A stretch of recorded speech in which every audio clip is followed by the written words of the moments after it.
The man I'm going to talk to now is in quite a few of the suggestions. It's Kevin Mitchell. Now, he turned pro in 2003, won the British title in a genuine thriller in 2008, boxed the ears off a still lethal British Prescott in 2009, walked through John Murray in a needle match last summer.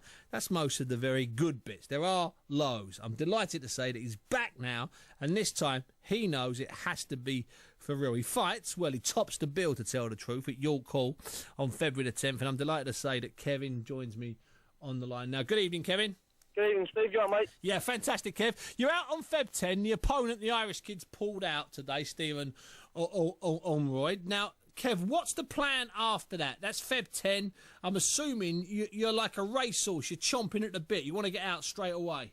We've got February the 10th. We'll get out of the way first, and then after that, I've been told we've got a big one. You know, I've been told it's a possibility. It's a very good chance to be back at West Ham Football Ground, and it's going to be a world title fight against me and Ricky Burns. Yeah, that's what we keep hearing. The Burns fight for West Ham. So what are we talking about there? Early June or something? I think it'll be early June, yeah. June, I think. But yeah, early June will be a big fight. I think we'll get 20,000 back over there. We'll have it again.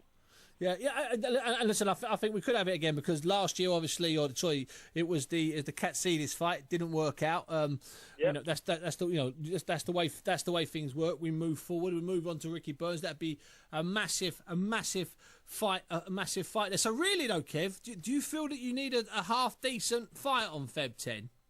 Feb 10, I don't need to be fair. I need a little tune-up. I don't mind. Okay. I don't care what they get me with. As in, I'll be long as I'm in the gym. I'm fighting regular. I'm back out there. People putting bums on seats. People watching me doing my thing in the ring. I think it's just good for me to be out in action, sort of thing, instead of being out for 17 months or 14 months or 10 months. Yeah. It's good that I'm out just getting out. Yeah, just getting out. Now, Kev, what was going through your head when you were watching John Murray against Brandon Rios? A fight that you could have had, under different circumstances, because you beat John Murray, and the winner of that had a chance of getting a Rios fight. In the end, John took it, didn't get it right. And what's going through your head when you were watching that, Kev? I was watching it thinking I should be WBA world champion. That's what I was thinking. John done well, dug in deep. But all this hype about Brandon Rios, I think it's all a load of cobwebs, I think it's all the Americans hyping up a fighter that, don't get me wrong, he's a good fighter, but as Frank Warren said today, he's not a great fighter, well beatable. I just watched him and I thought, how can anyone, before John fought him, everyone was doubting me. Yeah. And watching that fight, I think he's so slow, he's sluggish, just a fight I fancy that I can definitely win. Yeah, I must admit, and John, showed plenty of heart, plenty of bravery, plenty of guts, left the ring with both eyes closed, but I think he got it wrong against him. I think he got it wrong against Rios, and he made Rios look terrific. And I'm with you, Kev, and I've been slaughtered on the different websites for suggesting this. I don't think Brandon Rios is the second coming of anybody. I think he's a perfectly good fighter, but he's no future all-time great. I call him a one-trick pony. All he does is come forward and tries to bang you out. He's got no other brains behind it. He's just a one-trick pony. He's good at what he does, but if you allow him to sit in front of him and admit you, if you stand like Johnny, he's having a field day, but you make him miss and sway a little bit, hit him with a jab, a few uppercuts, whack him around the body, and you can punch a little bit. I think he's in all kinds of trouble. That's why I think he sort of, not saying that he does this, but I don't think he fights as many boxers as he should do. No, well, I think he likes the guys to be in front of him, having a tear up, having a war, and you've shown in the fight against Prescott and also against John Murray that when you're at your best, Kev, when you're using your brain and when your head's right, you can make mincemeat of guys that have got any sort of one-dimensional flaws. Let me ask you this, Kev. I asked you about what you felt when you watched John Murray get dismantled by Brandon Rios. What did you think when you watched Ricky Burns give Katsidis a boxing lesson? I've never asked you this before. Yeah, I was cheering on. My brother's there ringside. My good friend Bill Ives was there. My other mate Jamie and Gary was there. All my good friends were sitting there ringside, and they was giving me ring-to-ring commentary. I just thought, obviously he done what I didn't do. He had it all perfect. And Ricky Burns, what a fighter. He's look what he's done. He's like a two-weight world champion sort of thing for England.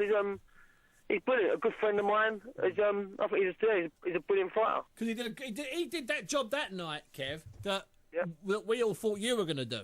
We thought you were going to do like you did against Prescott. You was going to use your brain, use your feet, show him things, then move off, and then clip him and have him chasing fresh air all night. He did what you should have done. Should have done exactly.